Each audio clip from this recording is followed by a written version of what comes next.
Hi,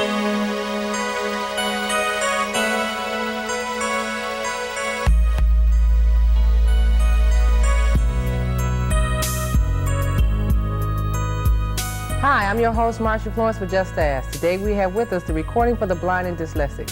Hurry back and join us.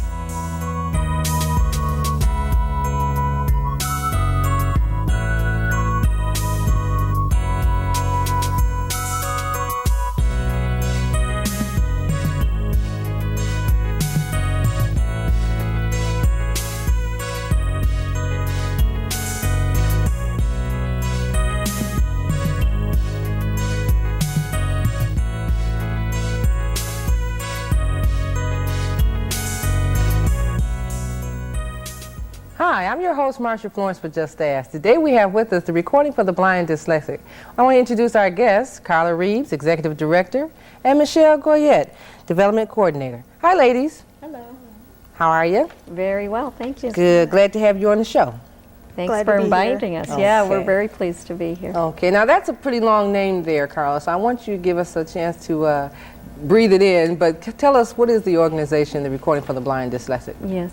Recording for the Blind and Dyslexic is an educational nonprofit, and we record textbooks for students who have any type of print disability.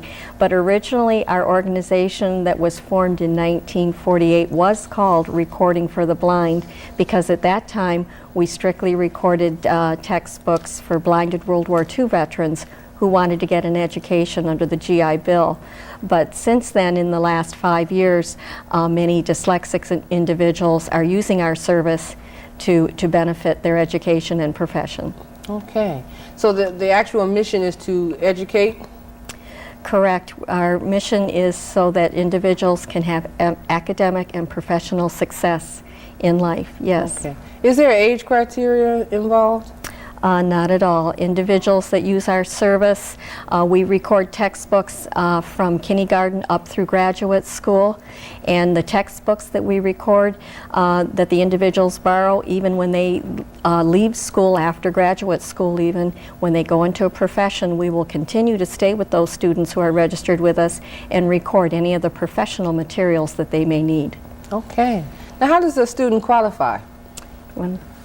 Cover that, Michelle? Certainly. Well, a student, what we do is they can call the studio, and the number in Michigan unit is 248-879-0101, and they will get an application. They fill out the application and they mail it back to our headquarters. They become a member, and then they have access to all of our books that we have on tape, and we have something like 80,000 books on tape in Princeton, New Jersey, which is our headquarters. Okay. Now, is there a fee? Is there a fee for this service or anything? No, we record the textbook. The textbooks are lent actually free on loan. Mm-hmm. We do have a one-time registration fee, a minimal fee that we ask, and that fee is waived if there's a need to have that waived. But all the books that the students borrow are provided to them free on loan, and we just ask that when they're done with the book, after a year's time, if they would return it to us. Okay, that's good.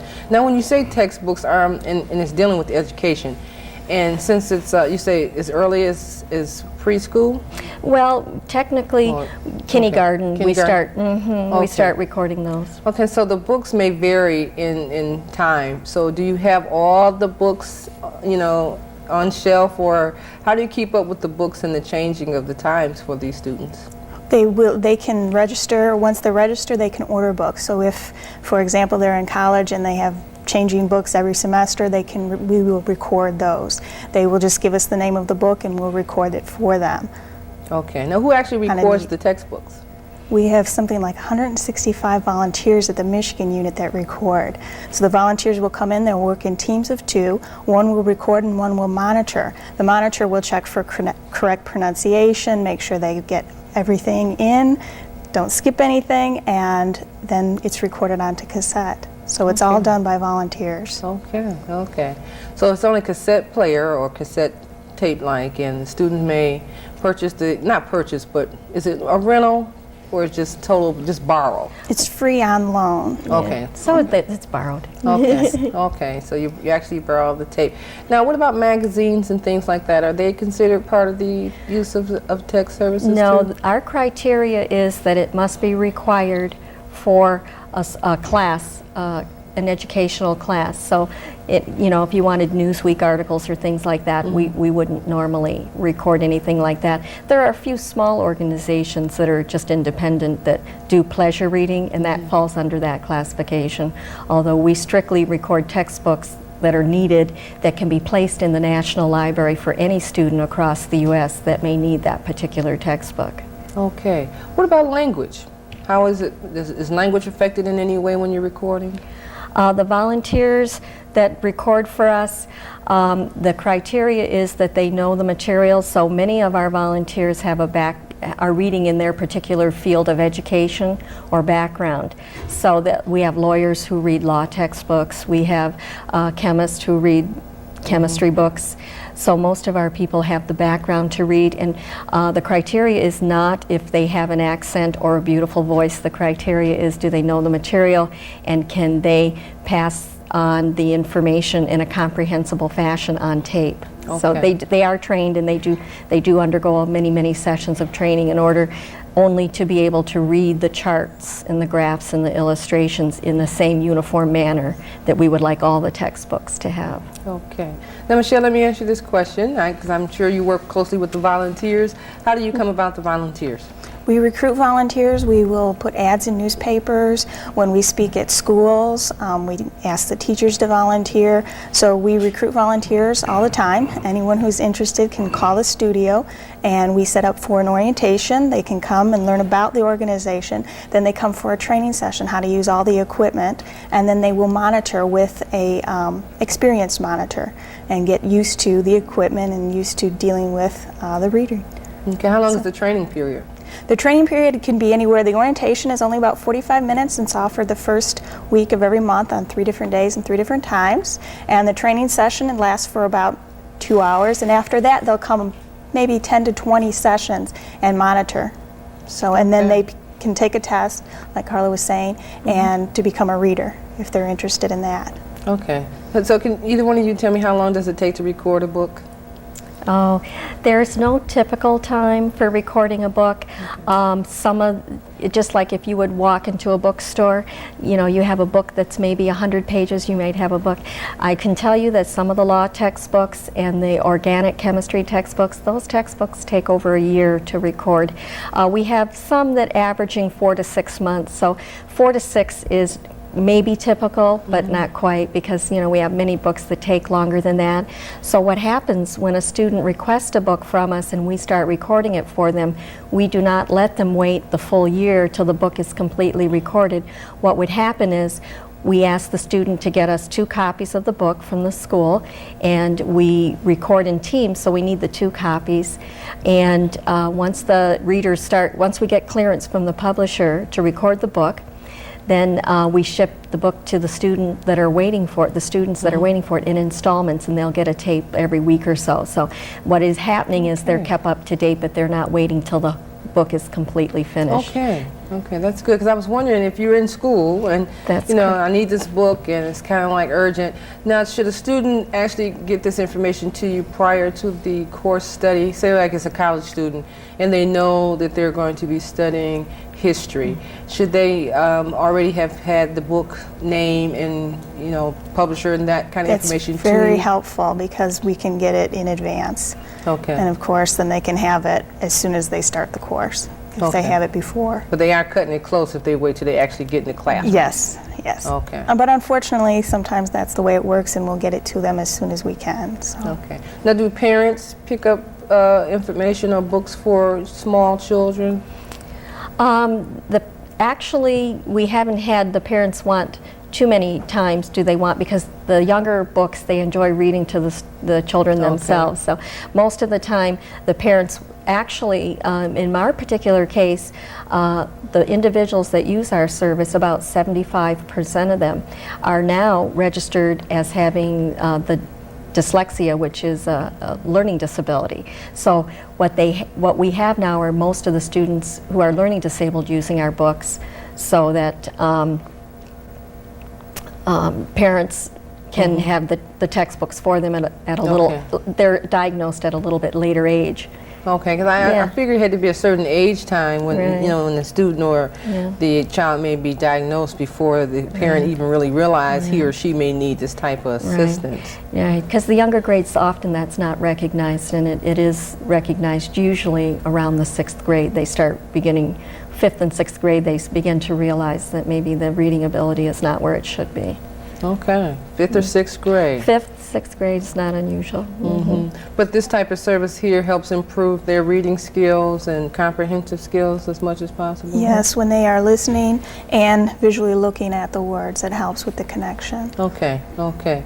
And they can go through their entire life practically. Well, I shouldn't say practically. They can go through their entire life with the services once they've been registered? Absolutely. We will stay with a registered individual who needs us, and we do have people who have used our service to get through graduate school. We have locally here, we have a few individuals. We have specifically a lawyer who's gone on to she's a visually impaired lawyer who lost her vision when she was 18 to an eye disease, and she made it through college using our textbooks, and she now is a working lawyer, and we record professional materials at her request whenever she needs them. No, that's really nice. So we stay with the individuals that need us. Okay, but you wouldn't have any association or affiliation with the Braille companies, right?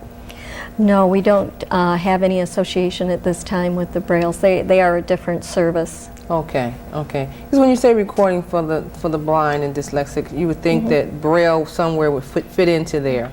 Okay, but I understand. So basically, it's everything that you can hear. Right. Okay. It's assistive technology that we're offering to help accommodate those with a print disability. Okay. Well, ladies, let's take a commercial break, and when we come back, we want to discuss some more about the recording for the blind dyslexic. We'll be right back.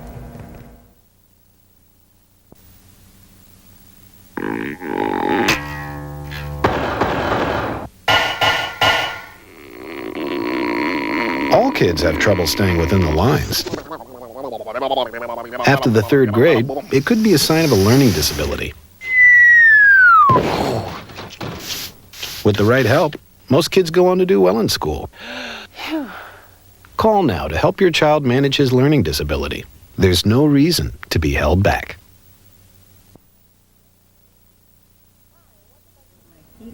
Yes. Hi, and welcome back to the second half of the show. For those of you who are just now joining us, I'm your host, Marsha Florence for Just Ask, and we have with us the recording for the blind and dyslexic. Now, ladies, we left off with some very good information here, and what I want to start off with, what is your funding sources? How are you funded? Well, we're funded in part by United Way supports us. We also get funding from individuals who donate, and for corporations who donate, and foundations. We also offer special events during the course of the year. We have a couple special events coming up, very exciting ones. We have a recordathon, which is in April, and that's where our volunteers come in, they get pledge sheets, they ask for pledges to record, they put in extra time and extra effort, and we record lots of books during that week. So there's a lot of activity. We have celebrity readers come in, so it's a great time. We also have a walkathon, which is going to come up in early spring, and you can call the studio to get more information about the walkathon. And in December we have a movie event where we sell tickets to the movie, and you can come and see a movie, and all the funds go and help support recording for the blind and dyslexic. Okay, that was really nice. Okay. Now, are all the schools aware of your services, more or less? Actually, no. We have a new program at our studio that began this past year, and we have an outreach coordinator who visits local schools to make especially special education teachers aware of our service for their print disabled students. And those print disabled students are the visually impaired students, the learning disabled students that usually have dyslexia, and we even record textbooks for students who have physical disabilities that cannot turn the pages in books. So we're working very hard to become known in the local schools so that they can offer this accommodation to their students who need it. Okay, now I want to back up and ask you both a question that I'm sure somebody in our listening and viewing audience is concerned about. What is dyslexia? Well, in the simplest terms, dyslexia is the identified reading disability that an individual may have. Individuals who have dyslexia are normally above average intelligence. They're it really has nothing to do with IQ level. It's a perceptual problem with the brain, and it's a perceptual problem where they may not comprehend what they're seeing, and that's why the audio textbooks are such a benefit to them, because if they can hear the word as well as see it, this is a learning process for them, and really learning disabled students just learn in a different manner than somebody who does not have a print disability. That's all it is. Okay, now when we say print disability, what's print disability? The visually impaired. Now, some of our visually impaired students have no vision at all. Okay. Some have minimal vision, and then the learning disabled, where they perceive things in a little different manner, and the physical disability. So anybody who cannot read standard print from a book in a manner where the eye perceives it is pretty much and we will register anybody that would need the benefit of the audio textbooks. Now, is there a high percentage of print disability persons in Michigan? Well, it is estimated that between 15 and 20% of individuals from the age of 6 to 21, that there is about 15 to 20% of those in some way have a learning disability and could benefit from audio textbooks. So learning disabilities are becoming better diagnosed, so this is part of the reason that they're finding this out. Okay, okay. Now, you've been in existence for 50 years, and so all the schools and services that can utilize your services are not aware of you at this point. No, and that's what we are trying to do. We are trying to get out to the schools and educate people that this service is here, and it can be a benefit to those who do have a reading disability. Okay, so most of your volunteers, are they persons themselves that were reading disabled or dyslexia? They're actually, most of them are in the teaching profession. Okay. And so they know the need for this. They can see it. That's great. Because I'm concerned with the fact that if you've been around for 50 years, and of course you started off with the armed force services and everything, and now you're into the school-age children and so forth, that it seemed like the schools would welcome you with open arms. Okay. Well, sometimes it's a matter of educating the educators. Right. And what has happened, we have found, is that when we've had teachers attend seminars where they can come and view a video about what we do, and we do some hands-on demonstration of the tapes, but more than that, when they're presented with the research that shows what a benefit the audio textbooks can be to many of the students who need it, they are totally enlightened, and many of them who really didn't understand, or who may have thought that this was something of a cheating mechanism for students who maybe are either lazy or unwilling to learn, it actually is an eye-opener for them. And I've had many teachers come forward and say, I didn't believe in this until I've tried it myself. Now, is your facility actually a studio? Because I know that it says custom recording studio. So is it actually a studio? Well, it's a building and we have 9 recording booths, soundproof booths, where we do all the recording for the books. Okay, so custom recording services is actually inside your facility, and persons come, Okay, well, correct. And the custom services that we provide, we have some companies who have literature or materials that they would like their employees to have, or even their stockholders to have. So we do custom projects where we charge a fee in order to produce somebody's material for them. So, but we are a regular recording studio. All right. Well, ladies, what is the plan for this agency in the future? Well, there's a few exciting things that will be changing. Right now we're raising funds to change our recording process into a digital process, and once we start recording digitally, and that'll be for our studio maybe in 3 years, 2 to 3, maybe even 4 years. Once we start recording digitally, that means that we will record onto a CD. Okay. And then that way, the students who have computers, who want to listen to the textbooks on a CD, on a computer. And this is a benefit also to the visually impaired, because some of them that have vision, they're able to enlarge the print on their computer screen and view the textbooks that way, as well as hear them. So that's wonderful. Yeah, that is for the new wave of the new century. Okay.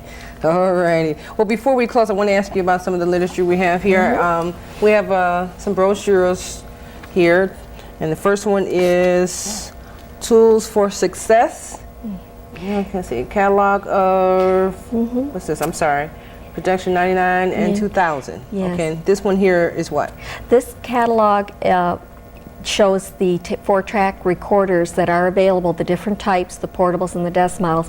Because our books are recorded onto 4-track tape, you need a special 4-track tape player to access the material, and that's the catalog that shows the different versions that we have available. Okay, and this one here is?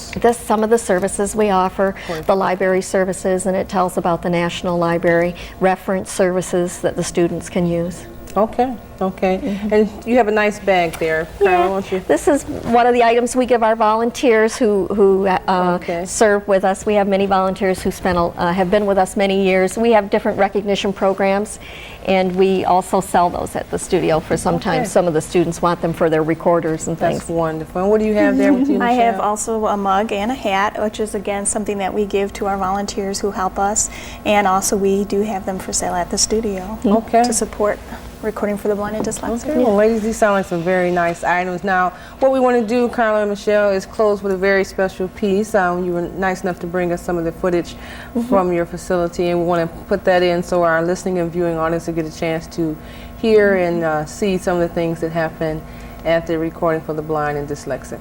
Okay, well, ladies, I want to thank you both for coming. Thank you. Okay, and you're more than welcome to come back anytime. Oh, our pleasure. Before we go, why don't you give us your phone numbers in case we have volunteers? Or the Michigan unit phone number is area code 248-879-0101. We also have a website that you can go on and you can look up the catalog of books. You can get information on the National RFB&D. So that is www.rfbd.org.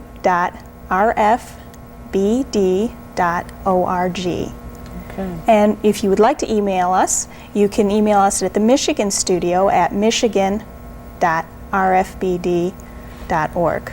Okay, all right, well, that's a lot, okay. Ladies, thank you so much. Please come back and see us again. Thank you for having us. You're welcome. Well, ladies and gentlemen, you all know who I am. I'm your host, Marsha Florence for Just Ask, and as I always say, don't be afraid to ask, just ask. I'm your host. Thank you.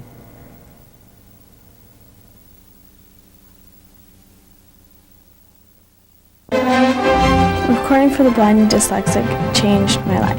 I think they're an incredible organization. I'm more confident. I mean, I couldn't do it without it. Now I can. It's a lot easier. There's just nothing like it. A chance to fulfill my dreams.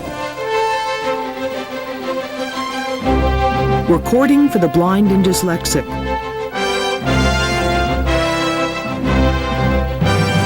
A sound educational investment for 50 years. For half a century, RFB&D's recorded textbooks have helped to make education possible for tens of thousands of students with visual, perceptual, or other physical disabilities. The largest resource of its kind in the world, RFB&D's more than 77,000-volume library of audio and computerized textbooks ensures all students have access to the printed word. Today, RFB&D records more books in more formats, available to more students more quickly than ever before. And it all started with a simple idea. Education is a right, not a privilege. 50 years ago, I was on a committee at the New York Public Library, Women's Committee, and Anne McDonald spoke up and said there were so many letters came to the library from boys who were blinded in the war, and they couldn't find people who could read their college textbooks. She said she was going to try to answer these, and I volunteered to say, can I help? As it did for RFB&D's very first volunteer, Mary DeLiagra, founder Anne McDonald's idea that everyone should have equal access to printed text has resonated with people everywhere. Students use RFB&D books in every conceivable setting, from the dorm room to the classroom. Here at Crossroads School, Director Ann Weiner says RFB&D's books are an integral part of the curriculum. The books on tape have allowed kids who have traditionally struggled in school and performed poorly to be successful because it gives them all the support and underpinnings they need to let their intelligence come through.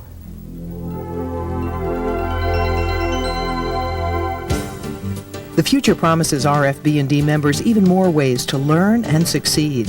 RFB&D President and CEO Dick Scribner.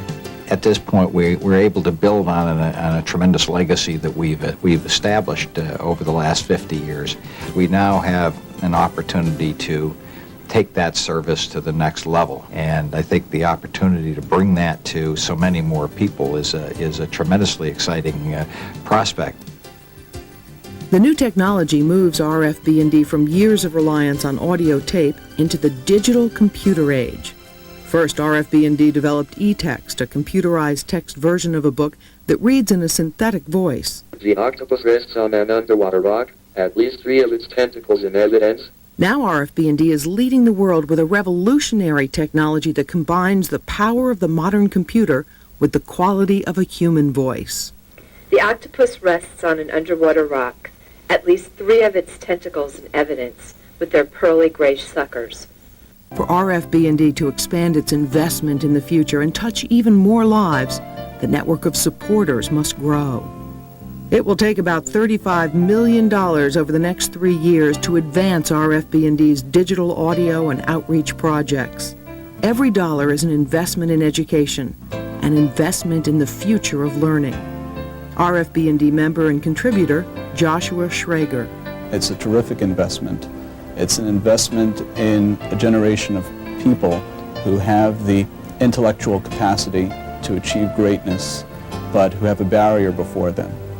For 50 years, RFB&D has helped tens of thousands of students overcome the barriers to learning. It has changed their lives. Anyone who invests in RFB&D in the future will be ensuring that thousands more students with visual, perceptual, or other physical disabilities will reach their potential. You can help fulfill founder Ann McDonald's dream. It really is overwhelming to think of how many people's lives have been changed, and I hope how many more will be changed because of her effort, which has now led to the effort of so many other people.